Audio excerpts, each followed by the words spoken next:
I think we shall start now. Yeah, We have please do. participants. Please. Of course, before I invite Rabia ji formally, and I would like to say all the leaders here that there was previously training for teachers, and it's only in 2013 when it was found that there is need to train. Please mute. There is need to train our leaders.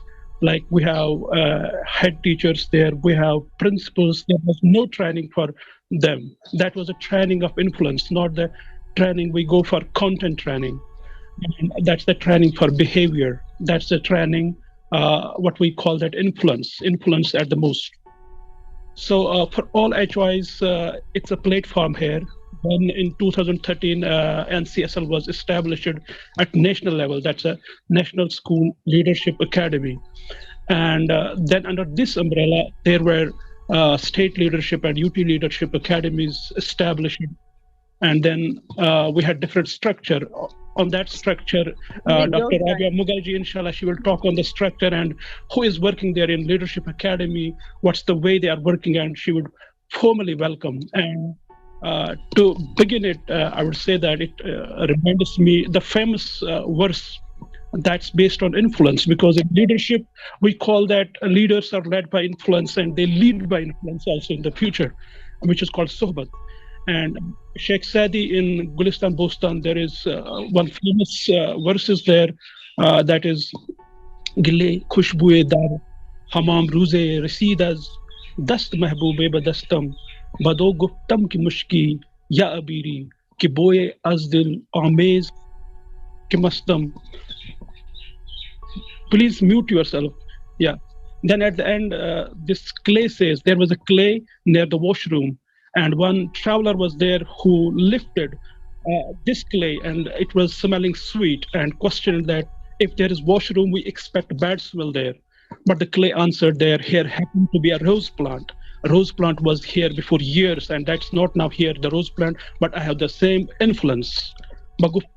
بگفتا من گلی ناچیز هردم ولیکن مدت با گل نشستم جمال هم نشین در من اثر کرد وگرنه ای هما خاکم کی هستم. Says that otherwise I'm same clay, same thing there, but I have the influence of rose plant, and that smell is with me. So we shall have the influence of leaders, and we shall lead by influence. So I formally welcome here Dr.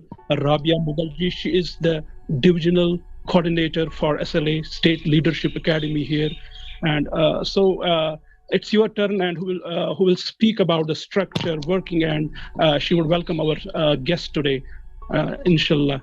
Dr. Rabia Mughalji, you are most welcome, and formally you can welcome. Thank you so much.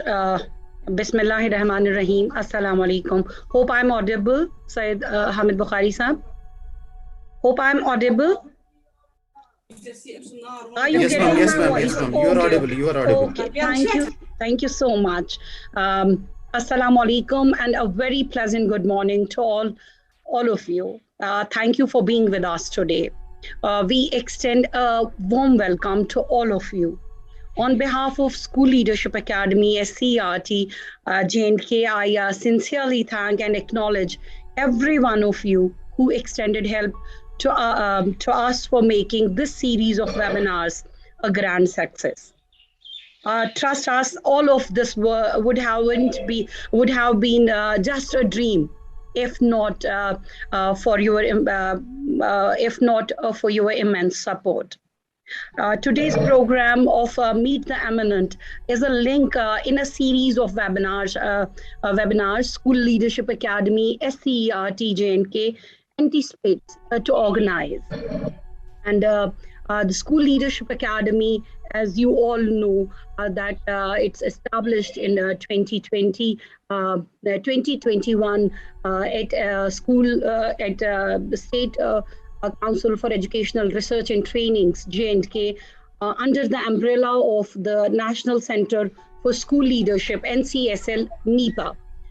So SLA is aiming at the transformation of schools by addressing the leadership requirement and school issues under the prerogative of the leaders in 20 districts of Jammu Kashmir UT. And with the blessings of Professor Veena Pandita, the directors SCERT J&K, we are honored to welcome today Dr. Roma Wani, who happened to be a homeopathy doctor, who is a skilled administrator. She was a KS officer and handled effectively the most important assignments like health, family welfare, sericulture, World Bank projects. And currently, she is honorary General Secretary, Indian Red Cross Society J&K. More than that, she's a wonderful person and stern leadership with stern leadership qualities. She's a mentor, friend, philosopher, and guide to thousands of people across the state through the Inner Cell Forum. She founded for evolution, development, and awareness and promoting human values.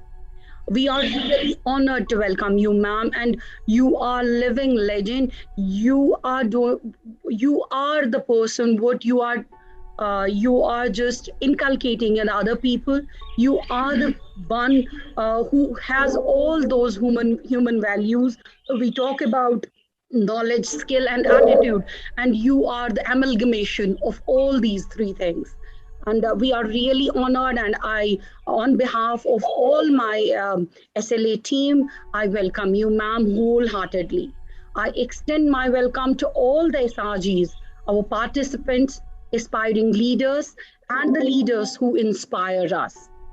I welcome all my coordinating team comprising of Mr. Jan Mudassir Gul, Sheikh Gulzar Sahab, Ms. Rehana Kausar, Syed Hamid Bukhari Sahab, and Syed Irfan Yaqub Sahab. Besides, we are really missing the august presence of our nodal officer, Dr. Fayaz Ahmed Bhatt.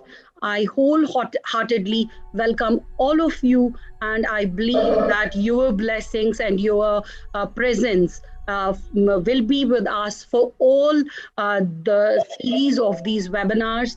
And I'm really thankful to Dr. Roma Wani, who accepted this invitation for today's webinar. Without taking any more of your time, I may hand over the proceedings back to Syed Hamid Bukhari Sahab. Syed Bukhari Sahab, shukriya. Thank you so much, sir. Thank you. To quote only, I would quote only one thing there, that I've been influenced by Dr. Roma Wani, and she happened to be my teacher because in the floods we have worked together, and I know her skills as a leader. So she also belongs to a spiritual family. Not only that spiritual family whose forefathers were in meditation for a long time. So, dear Dr. Roma Wani, our influencer, so we welcome you here. Please, you start your deliverance. Roma Wani, ma'am. I was locked in with the mute of the general, no? Okay. Am I being heard? Yeah, of course. Okay. So, Minash Shaitanir Rajim. Bismillah Rahman Rahim. Assalamu alaikum. And a town covered with snow, but very bright because of the sunshine.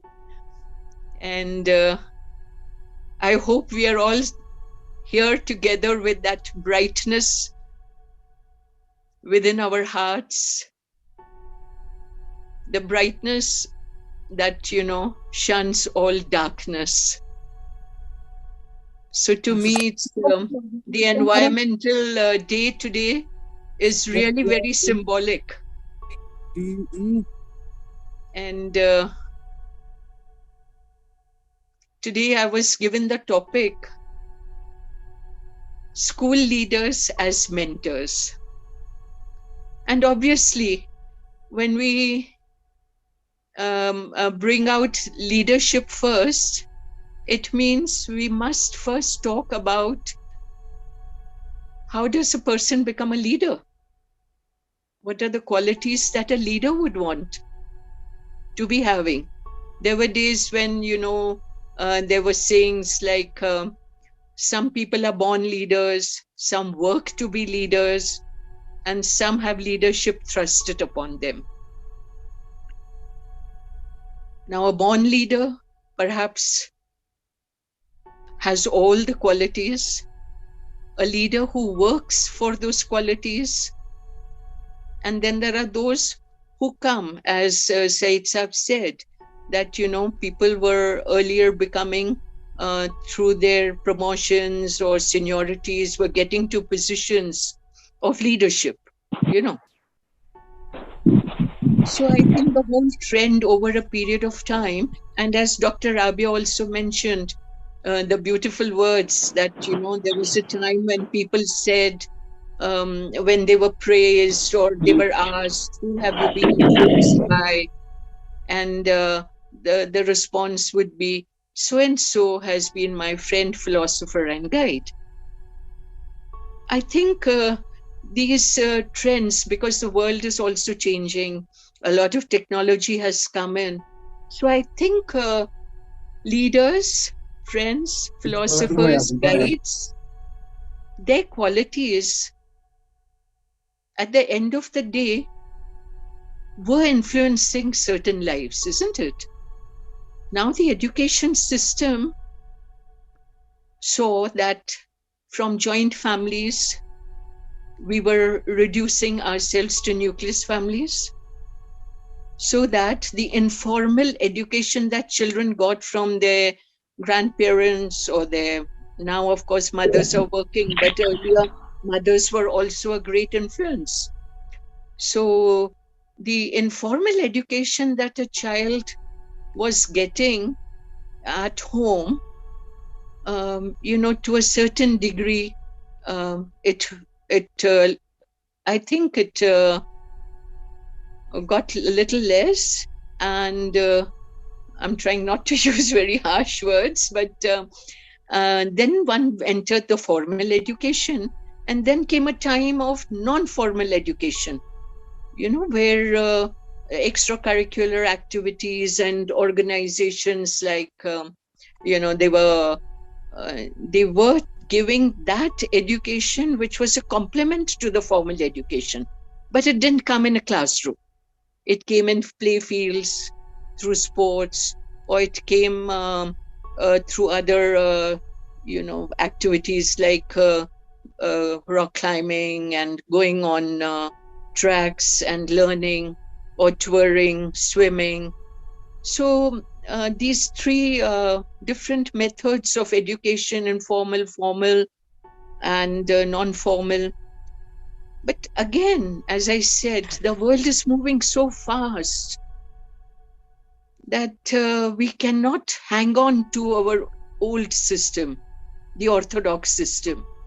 And so there came a time, as Rabia ji explained, and Said Bukhari also told us, that somewhere 2013, we decided that the education system has to be strengthened. And how would it be strengthened?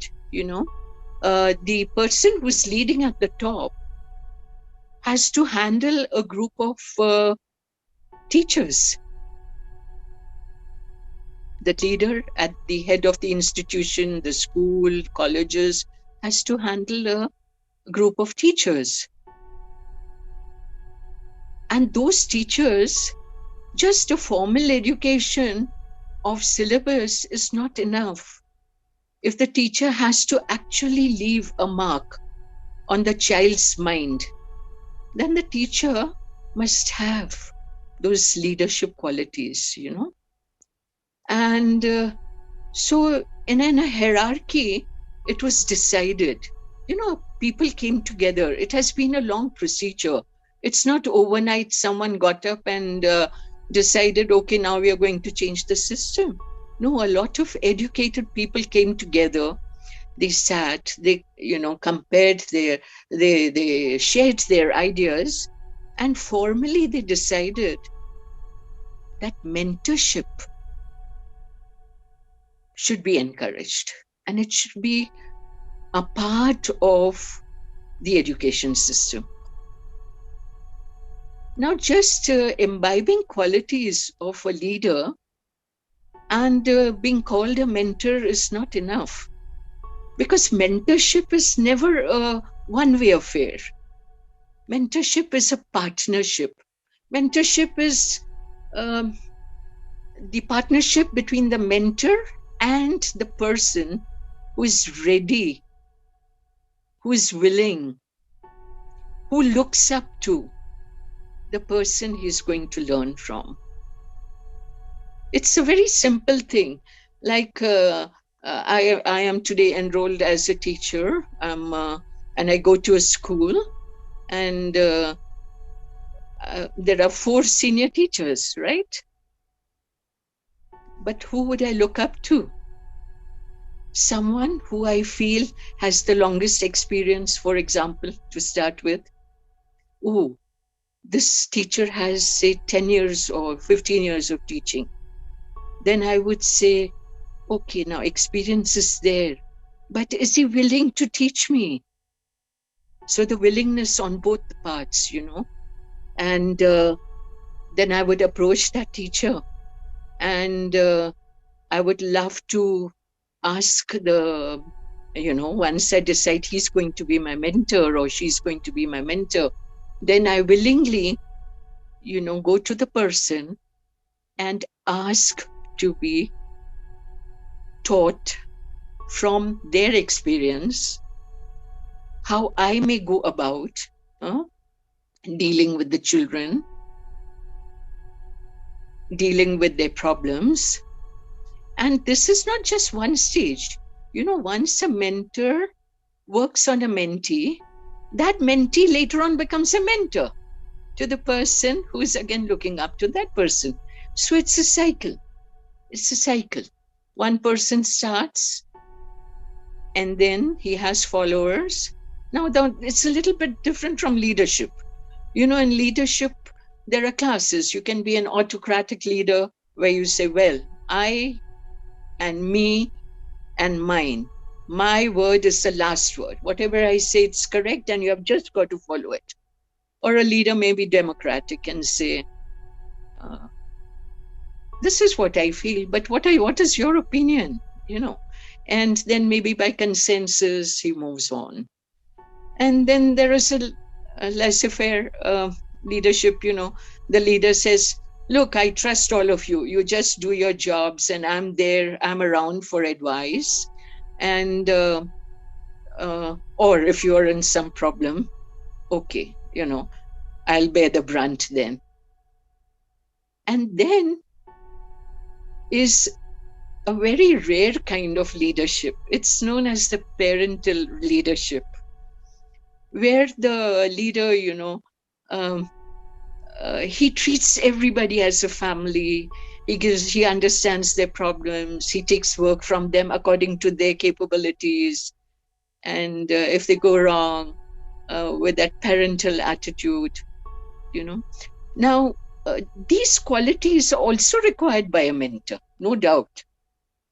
But the first quality, once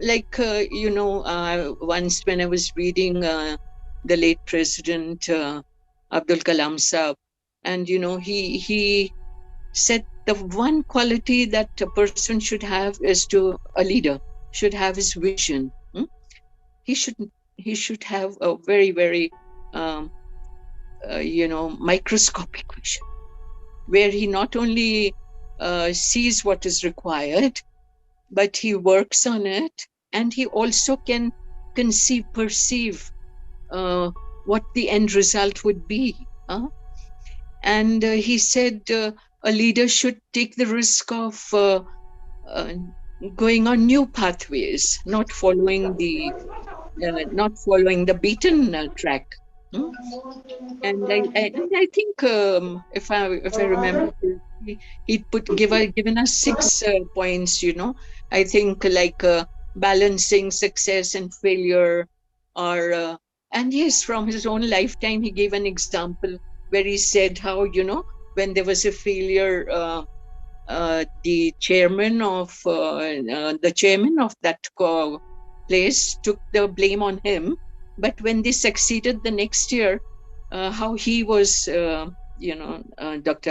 Abdul Kalam was allowed to actually do the press conference. So, he explained how he had learned. And I was so impressed that, failures are also a part. So a mentor, should never have too many expectations, and the mentee too. If our expectations are mismatched, if we expect too much, it does not matter if the goal is very high. The goal may be very high, but if every step that we plan to that goal is achievable, then there is a 100% chance that the mentor would satisfy the expectation of the mentee. And again, it's not necessary that we have just one mentor. We could have several mentors. For example, like I said, I go to a school and I see 4 senior people, and I feel that one of them is very good at arts. So maybe I approach that person so that I be trained to take care of my duties the way he did in his arts. Or there may be someone who has a different experience. So at one given time, there is no harm if we have many mentors. But that itself, therefore, shows that a mentee's willingness to accept a mentor. Now, why would a mentee go to a person? Why? One, of course, to learn, but there has to be something larger, something beyond just wanting to learn. The mentor has to be someone whom we trust. The experience is there, but whom we can respect and whom we can trust, that this person. So, what is it leading to? It is leading to actually the qualities that need to be inculcated, if not already existing in a mentor, and a mentee trying to, again, grasp those very qualities. So I would say that first, a mentor, because the topic is, isn't it? The topic is school leaders as mentors. So that means we should have all the leadership qualities first to get to a stage where you become a mentor. And now more so in this present world, like a mentor or these qualities are common because, we're talking about leadership, the skill to communicate. He needs to be a good orator, and he should be able to communicate properly his feelings. And he must also be able to understand empathy, which I always stress, that one has to understand the feeling of the mentee. Where is the mentee? From which level have I to bring up the mentee? Is the mentee serious enough to come up? And if not, then the mentor should motivate that person more. You have to motivate. And you have also to give space. You have to motivate. You have to allow that mentee to become innovative. And you have to support those innovations. You have to. Because when somebody's innovative, that means his quality of creativity, that inner urge or inner blessing has been brought out. We do not know what the innovativeness or the innovative step that person has taken, what future would hold for that step. It could be a success, it could be a failure. So a good mentor would never, ever run the person down. The good mentor would always support the innovation. And God forbid, if the mentor is like very sure that this thing will not work out because of the experience he has had, then it is for the mentor to, in utter humility, explain to the mentee that, look, I've had a similar experience. Perhaps, the mentor could say, I've seen this feeling, or I feel myself, or whatever, and explain in a very humble way that you have done very well, and I also did it, or ABCD also did it, but didn't find success. So humility is a quality that a mentor should have. And, then how to deal with the mentor? Mentor is a person, a human being. And one never knows what the journey of the mentee is, right? So the mentor has to know the mentee. And because of that trust tool of trust, the trust which I said earlier, that the mentee must have total trust in the mentor. So once that confidence is there, then even if there are certain personal problems, the mentee could share with the mentor. And then mentor, because of the experience the mentor has, he could, then not only guide that person to come out of those problems or to be able to handle those problems. And here, intelligence,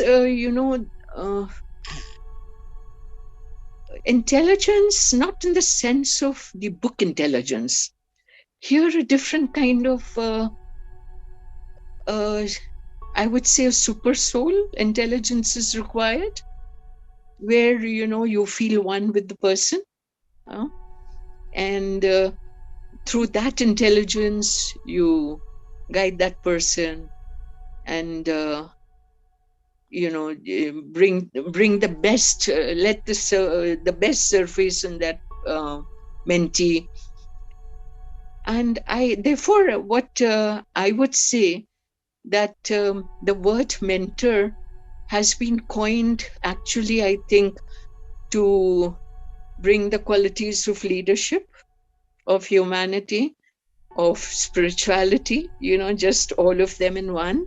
And we are calling it a mentor, calling the person a mentor. And now, as per the topic, the school leader to become a mentor. Now, the school leader obviously knows what his goal is, right? Now, when the mentees who are there looking up to him, he has to be very clear. He has to be very honest and tell the mentees, look, this is the goal, the aim of education, for example, and this is what we have to achieve. And, he can draw parameters that this is what we are looking forward to. And then he could also have a system where the progress is measured. Like in measurement of progress, one has feedback system where the mentee could give feedback to the mentor. And if that mentee is further working with children, then maybe the parents come in and give a feedback.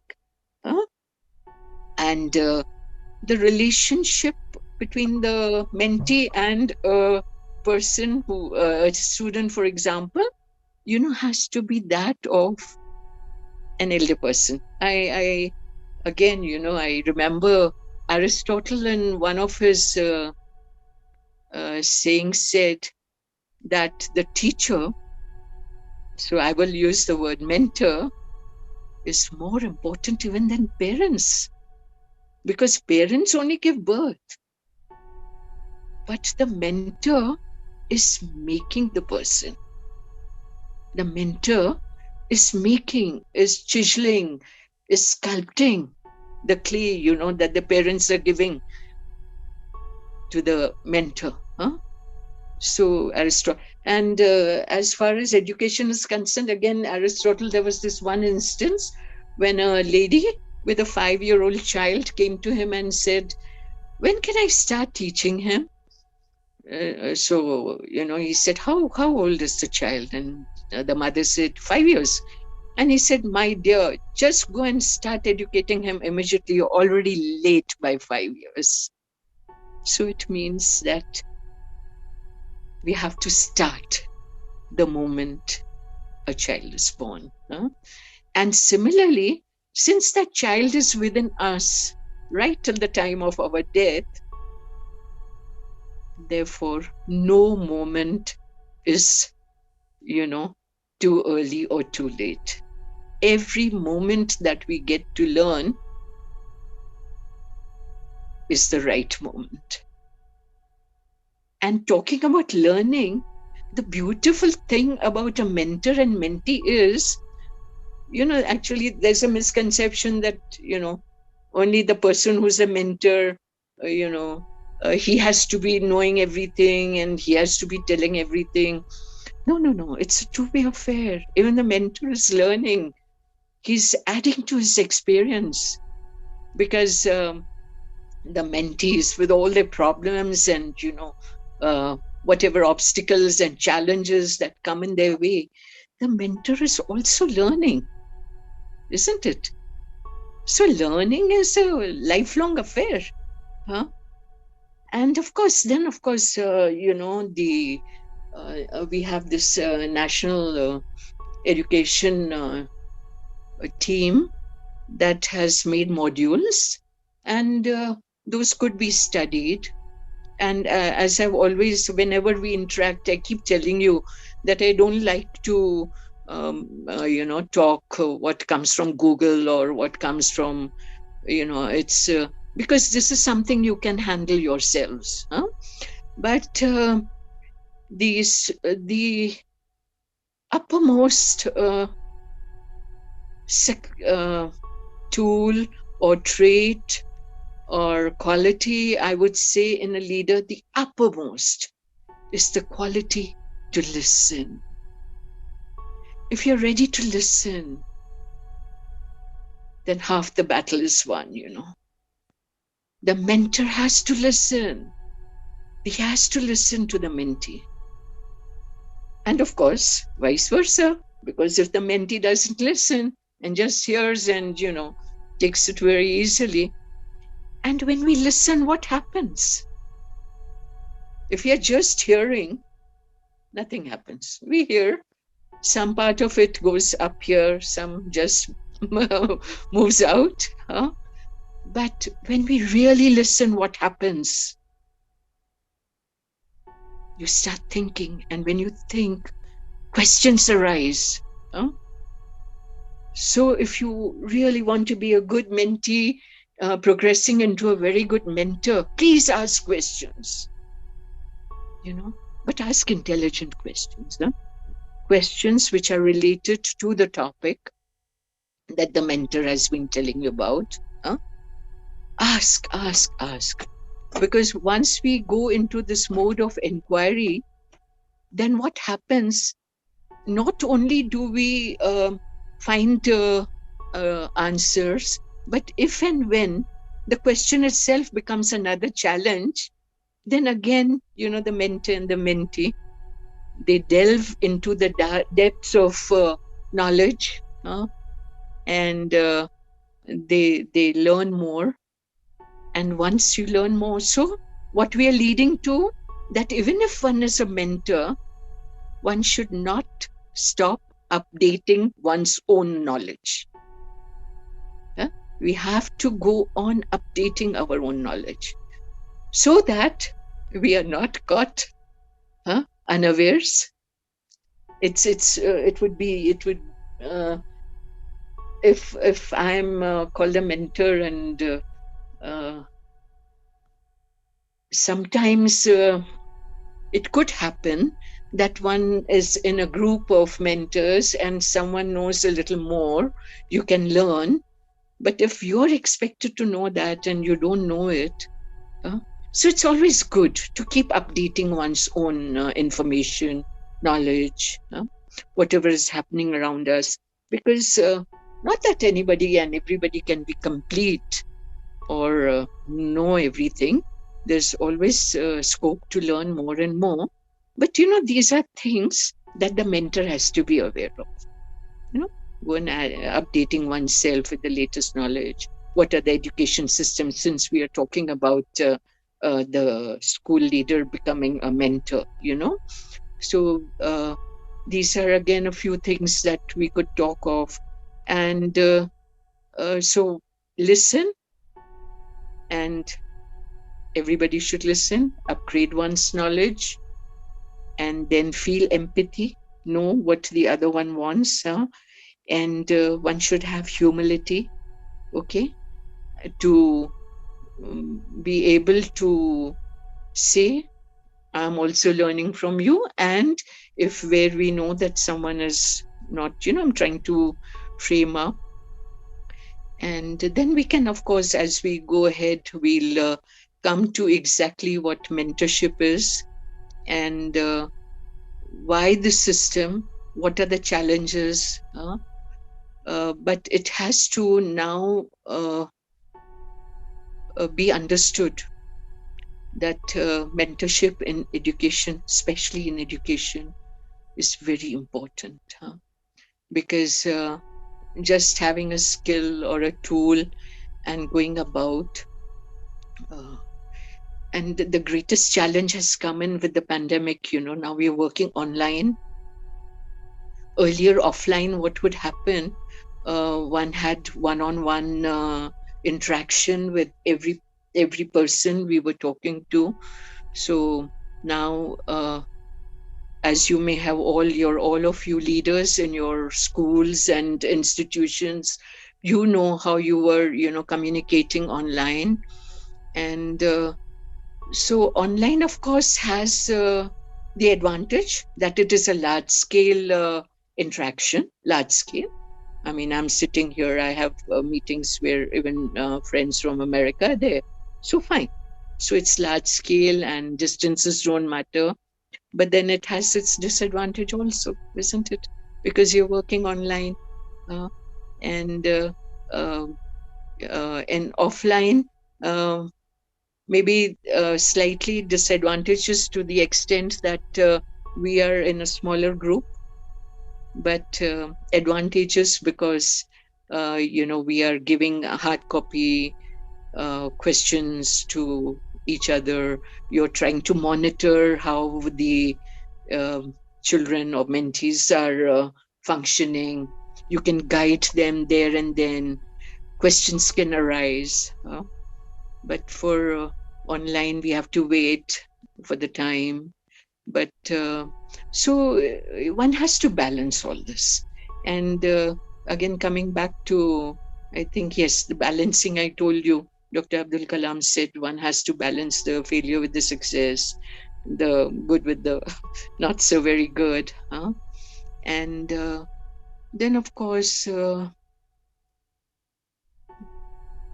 think we could work from here onwards now. And it's a big responsibility. Mentorship is a big responsibility because making or marring a life is just like that. Yes, madam. Yesterday, you told me to remind you that you would like to talk about drug addiction and role of mentor also in team building. So, yes, okay. About drug addiction, you see what happens. There are times if you don't have a good mentor, then what happens is that you feel you have come to the road's end sometimes, or you feel the problems are so great that they're bearing down upon you. Yeah. And so you don't know what to do. And you then in that frustration, you get into a depression where you lose the will to fight. And when you lose that will to fight, then what do you say? If you don't want to go ahead, then what will you do? You come into a stage where you say, let me end it all. Now, some unfortunate people do end it all through suicides and all. But there are some who, due to incorrect friendship or influences, get into drugs. And they feel that by taking drugs, it's a kind of escapism, because when you're on drugs, then during that period when the drugs are having an effect on you, you're actually not conscious of what's going around. You're in a different kind of world. So a mentor has to say that also, whether there are too many pressures working. A mentor has to keep an eye whether you are in the right peer group. Because peer group also adds to our knowledge, no? Positive and negative both. So mentor, now we are talking of the head mentor, the leader, working as a mentor. Then his mentees are the staff, the teachers, and then the teachers working with the candidates, the students. So they have to also keep an eye on the peer group that the child is moving around with. And of course, if the parents also, work hand in hand with the teacher, with the mentor of their child, then of course it's a very win-win situation. And the pressures will always be there. The pressures will always be there. And peer group pressures are very influential. So one has to really be careful that, but peer group influences also take a lot of pressures off, because sometimes children who cannot talk to their parents or teachers will normally share their, their whatever complaints, and they may share their dreams, but they also share their complaints with their friends. And it's good to be in good company always. And therefore, the mentor's duty to also keep an eye on the child's immediate influences, and to know more about the mentee. What do you say, Hamid sir? Experience also as team building. How did you make team buildings there?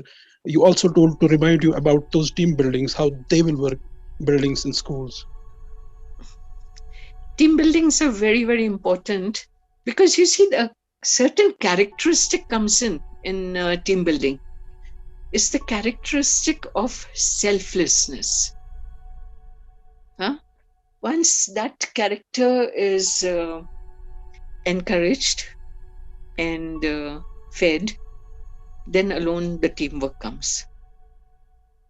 Because when you're selfless, and there are two things. One, that I'm not working for myself, and number two, the respect for my teammate.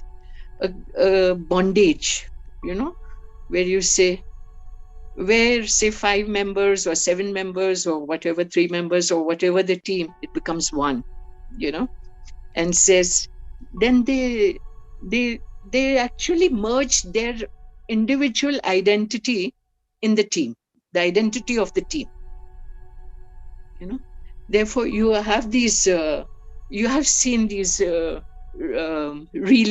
the relays, where one person runs with a baton, hands it over to the next, and that person runs on. So this is what teamwork is all about. And teamwork does not necessarily mean all of them will do the same job all the time.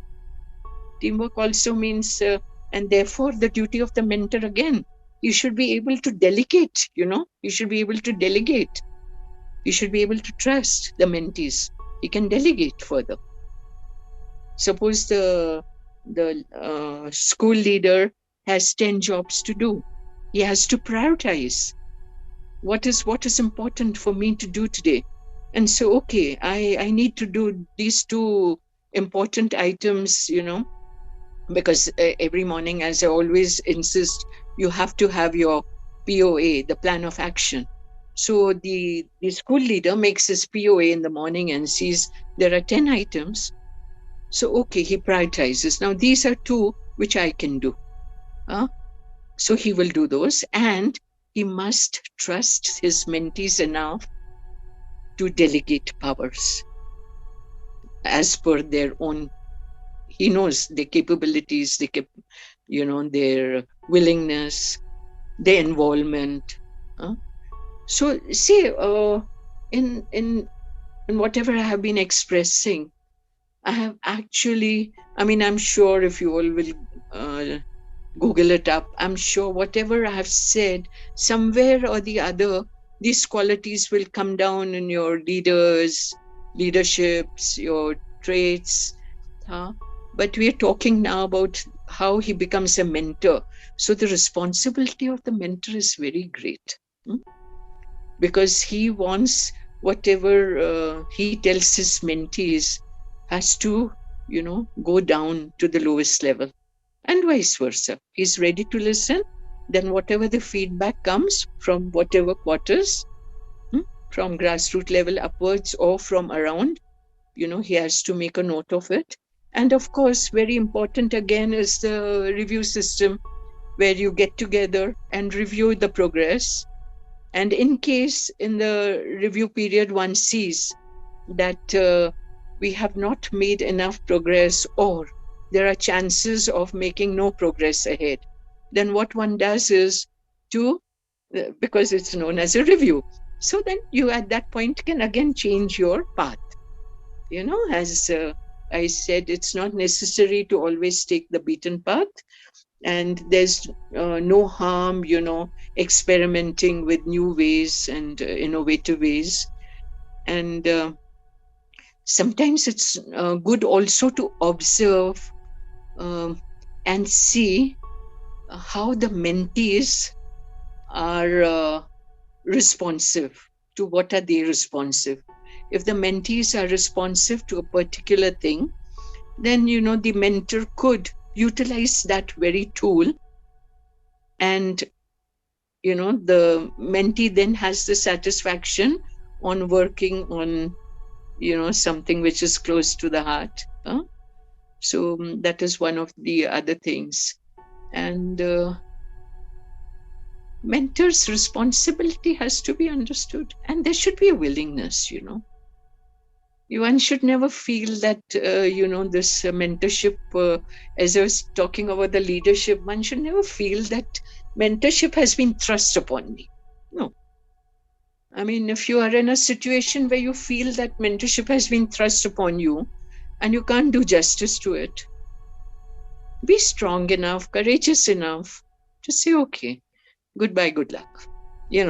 I would rather not head over here. But if you take the responsibility, then live it to the absolutely. You have to, be perfect with it. Of course, mistakes will be there, failures will be there. And this is, I think, really a very good plan. Of course, sometimes we feel that any policy or plan that is made at the national level may not be suitable to the country, all the states, or all the situations. But then, there are always so many ways to handle the same policy as per the situation you're in, the environment, the circumstances, the cultural pressures, social pressures. Then one has to, the same policy, the goal is the same, the aim is the same. But however, we may handle it as per our own social, cultural, customs, and sometimes even fads. Why not? Why not? in experimentation and creativity and innovation. All this is allowed as long as the results are important. No, in mentorship, the results are important. We have to have the results, because it's a science, it's a methodology that we are using. So when we use a particular science, we use a method to achieve something, then the end result should always be there, no? And we have to be honest at every step. And we have to have perseverance. We can't give up halfway. We can't give up. We have to go on and on and on and on and on. We have to go on deciding and telling ourselves, I have to go on. And of course, integrity, personal as well as joint integrity matters. It is very important, because moral ethics is what will ultimately stand out. What is morally correct and ethically correct will always shine at the end of the day. However, whatever we might achieve, but imagine if someone points a finger at us, don't we feel bad?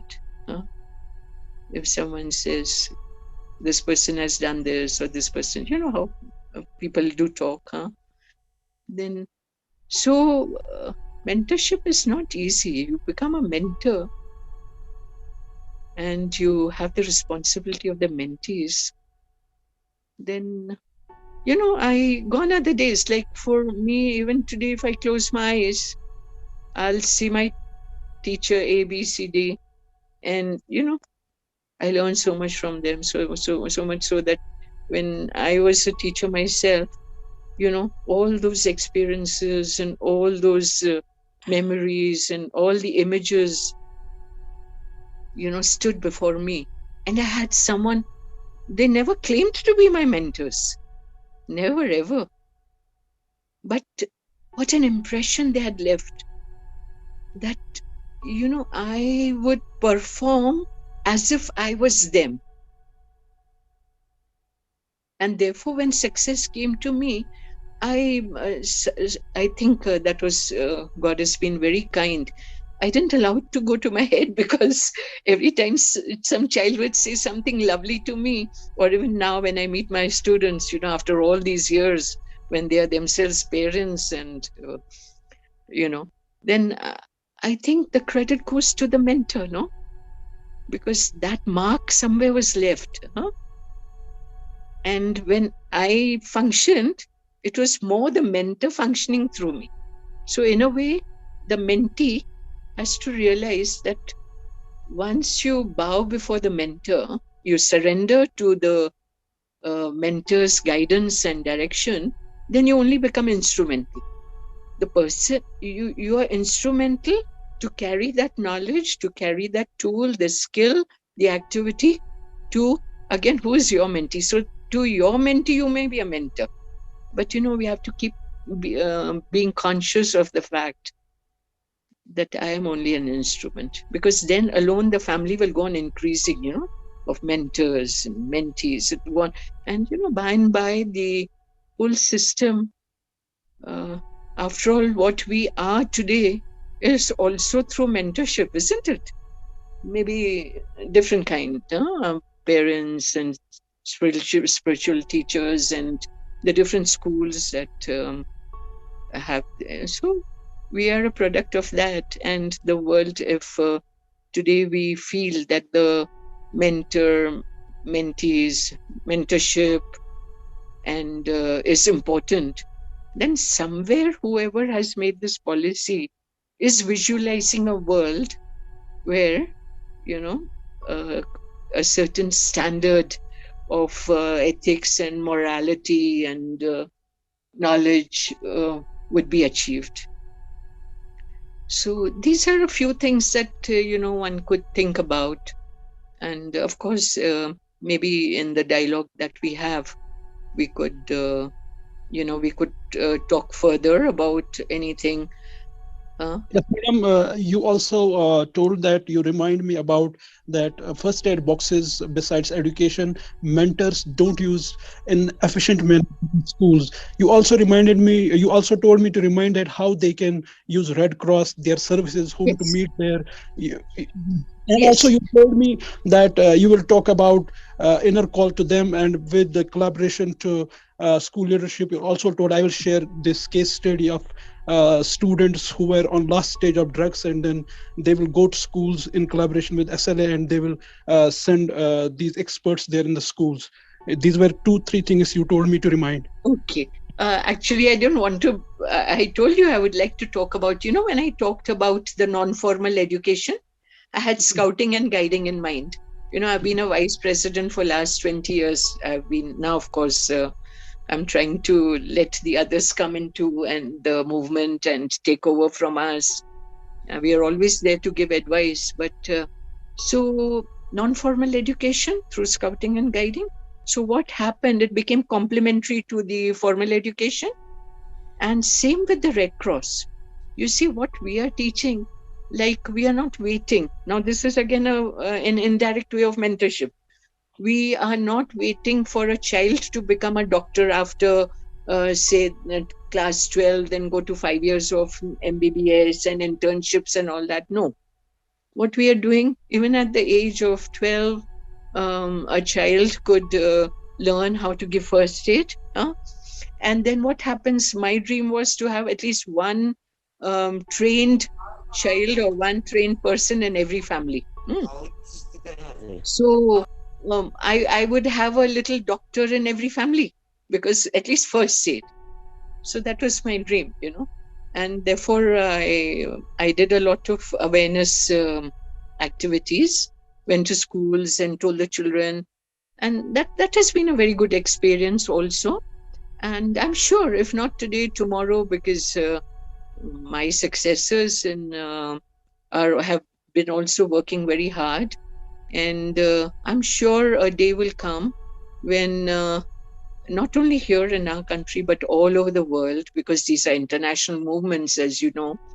So Red Cross and scouting and guiding, and they are yes. And you told me about the drug addicts. Yes, when we work on the drug addicts, I mentioned in my earlier interaction also that again, it's not to be fought alone. Someone has to take responsibility. Someone who's at the last stage of drugs can also be withdrawn from this, but there the partnership of the mentor at the educational institute and the parents at home or a sibling who, because such cases need to be guarded and supervised. So unless the person is in a hospital, there of course the medical staff is there. But once the the so-called addicted child is out, then he needs to be supervised, and supervised by people who are like emotionally attached, and therefore even you see, today, as I said, because the world is moving so fast, but actually, this culture of mentorship has come from ages and ages. When we had gurukuls and, even kings and wazirs and all sent their children away to forests to go and study in those harsh conditions, because they wanted them to learn and grow up to be good leaders in terms of being mentor like leaders, right? So it's that. And of course, now, for example, earlier punishments were given. Now that system has gone. No more, corporal punishment or whatever. I remember when we went to school, our punishment was if anybody was like doing mischief or something committing mischief in the class, the teacher would say 1 hour detention class. So the whole school went off, and those children who were put in detention, they had to sit and perhaps say, I will not laugh in the class, or I will not fight in the class, or, write 500 times. And then came a time when they stopped making us write that 500 times. And then they would say, no, today you write an essay. So they would, the children who went into detention classes were made to write essays or do an exercise of arithmetic. Pardon? Hello? Hello? It is requested to mute all. Please mute your this. Yes, madam. Yes, please. So, therefore I said that, you see, we are only coining new words, but actually it is the same system, huh? And the other thing that is happening by coining new words is that the responsibilities are actually being written out. Earlier in the ages, people took responsibilities and felt them and lived them. Yeah? But now, because everything is so much stress giving, that now these things are actually being written down. Huh? So, like if I were to say that what does one look for in a mentor? I have already told you, one would look for experience, then one would look for knowledge, then is the person an expert in telling it out, and is he attentive to me? As I said, he should be able to listen, and so these are the kind of things which are now being written, because we are under such a stress, all of us, due to what is happening globally or in our individual lives. And somewhere I feel we have transgressed away from Godhead. Earlier the lives were simple, like simple living, high thinking. We were, so somewhere we are transgressed away from Godhead, and therefore the pressures of this illusionary world are increasing, or our importance. Earlier we gave importance to development within, and life was divided into 4 sections. You have your brahmacharya, you'll have your gras jivan, and whatever, and then finally you go into sannyas, and then you go to the forest and all that kind of thing.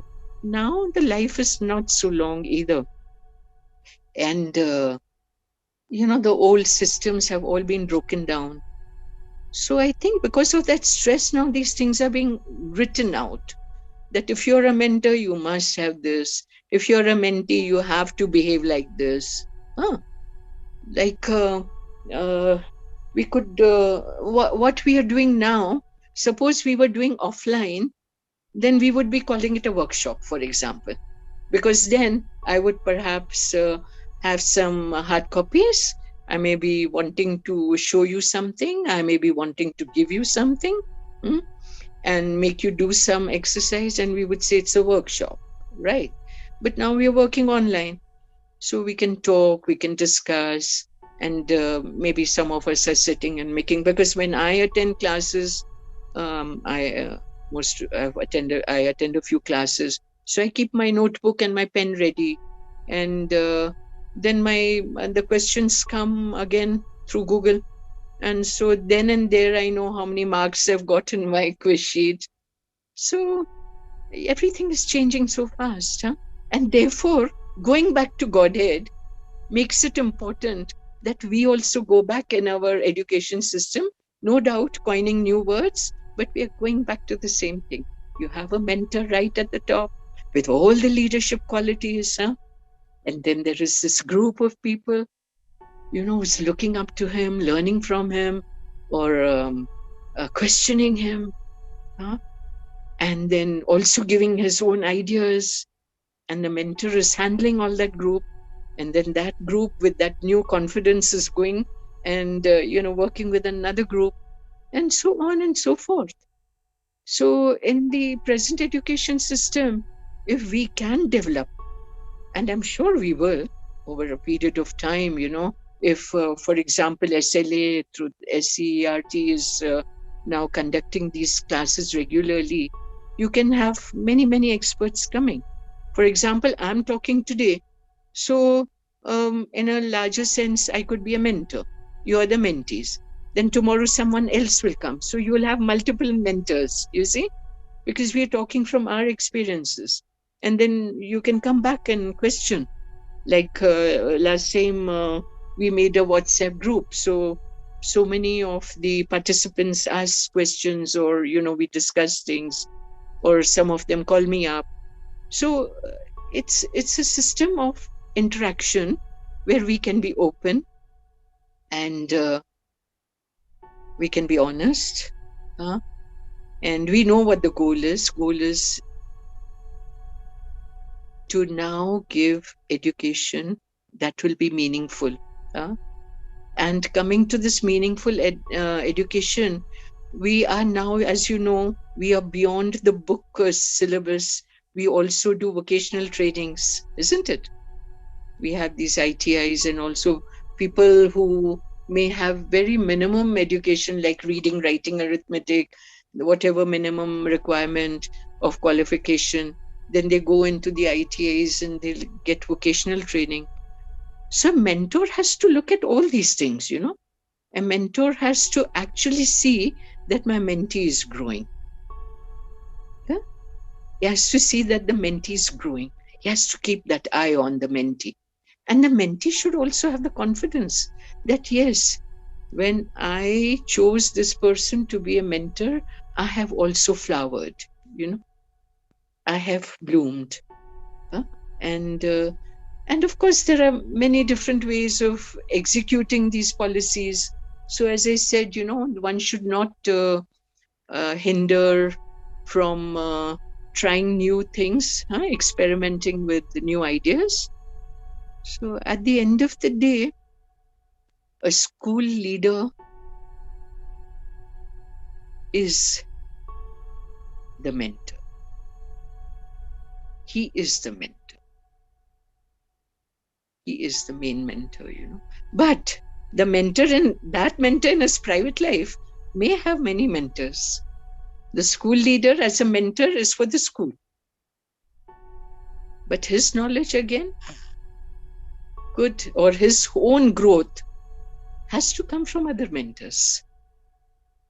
And mentors, in earlier times, I would say mentors could also be books, mentors could, anybody. You can learn from anybody. Need not, be a mentor. But so it's a hierarchy, It doesn't end at the school leader who is to be a mentor. For the school, for the education, yes. But in his personal life, he again has to have so the importance of the mentor, And at the end of the day, one test is a personal satisfaction, inner satisfaction. Have we grown? As a matter of fact, why wait for 1 year, We are not students that at the end of the year, they'll give the exam and then we'll give them a report card or a unit test or whatever. I mean, every night before we retire for sleep, one could just ask, am I satisfied with what I did through the day? Have I grown? Have I learned something new? Have I imparted knowledge? Because selflessness is required, no? If I'm only getting knowledge, reading books, then I'm being selfish, no? So I have to also impart that knowledge. So I think every time we retire at night and, just a couple of minutes and you say, how has my day been? And similarly in the morning, when we get up, we can say, thank you for this new day. And one can set a goal, I'm ready to learn, and I'm ready to impart. Because each one of us is a mentee and a mentor at the same time. Actually, if this gets in, then, in all humility, we will move forward. There'll be a lot of challenges, but we will just go on and on and on. Hamid, would you like me to talk No. about anything else? No, it was a very nice deliberation because we have interaction also, and we'll throw this debate also. We will throw this open also for the interaction, and this was so nicely deliberated. And you talked about mentor, and it reminds me yesterday only. We consulted Dr. John Mudassir Gul, and he was satisfied that we shall talk on mentorship through you. That will be better, and we're thankful to him also. And I would say you talked about mentor, and that's only the influence. And we had a great scholar here, Abhinav Gupta from Kashmir, and he went for 20 years meditation in Birwa cave. And please mute yourself. What he talks about, he says that it's only the beauty which influences others, aesthetics. His theory is theory of rasa, what he calls in philosophy. We have also in one of the chapters there. And he says every mentor, please mute all. He says that every mentor should have that aesthetics, and then only he can influence.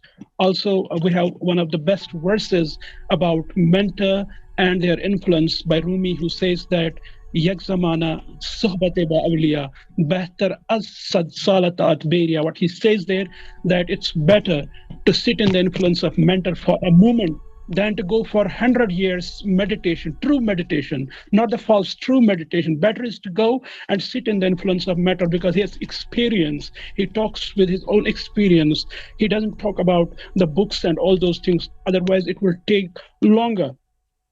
And before we have final words also by our nodal officer, Dr. Fayaz, but before that, we'll throw this discussion open. Whosoever wants to say something, and they will just raise the hand, or they can just unmute the mic, but better is to raise the hand. That will be better.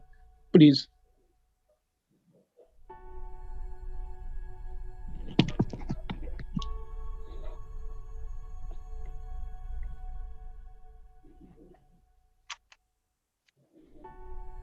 Just wait a while, please. Is anyone who would like to say any question or would like to go for interaction with our guest speaker, please raise your hands, or you can just unmute your mic if you are from the SLA Academy, and you can directly talk to Madam. Am I audible? Hello? Yes, you are. Yes, Hamid Sab, you are. Yes, please. Yes, we'll also, just Madam Dr. Rabia Mughalji will start from you. You start the interaction, and that will give impetus to all others, and they will just be charged. I have a question. Yes, Vit. Roma ma'am, distance mentoring, then traditional mentoring, one-on-one, and then group mentoring. So ma'am, which one is more effective?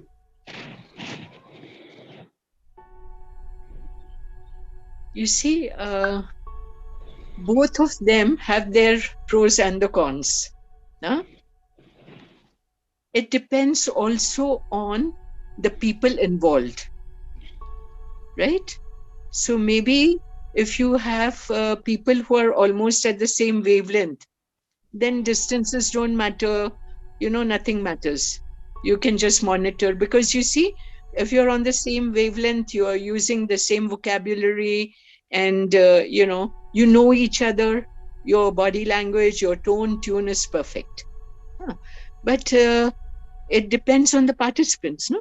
But if there are participants who need to be talked to, with whom you need an eye contact, with whom you need to actually overbear, how teachers, a student sitting at a desk and a teacher.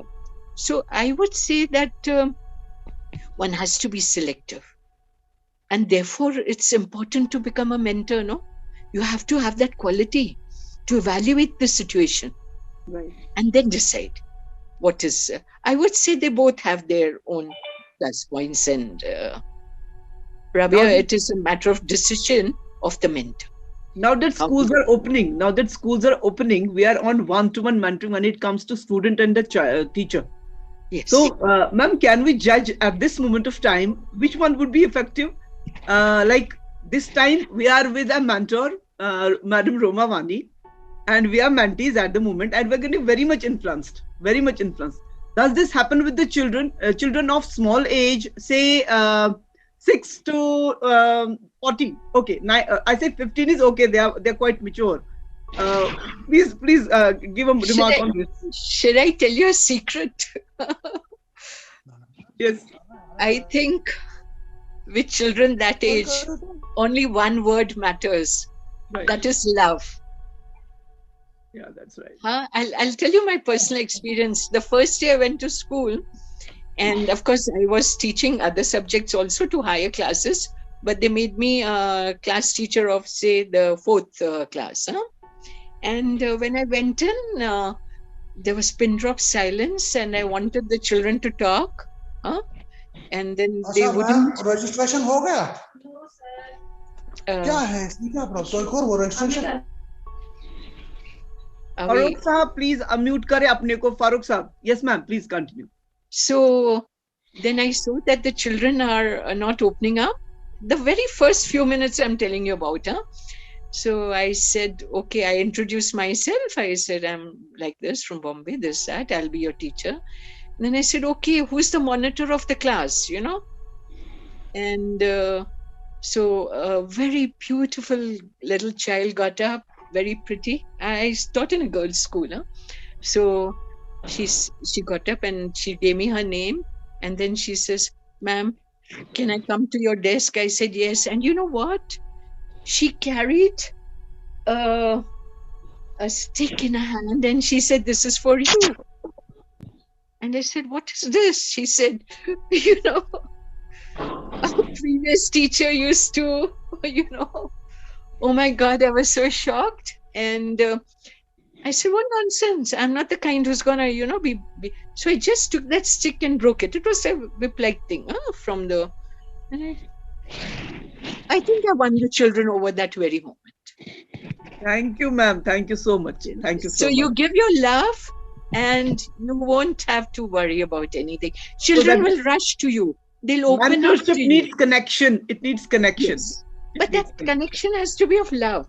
That love, which, because, you know, children at that age, which you're saying they're coming to school, class 1, I think now it's at age 5, class 1, isn't it? Yeah. Or is it what, nursery under? Now we have ECC says we have now package of 5. That's nursery, lower KG, upper KG, P1, P2, P3. Yes. Wonderful. So you see, they're coming from a very loving environment at home. Right. So if you give them love, then you're already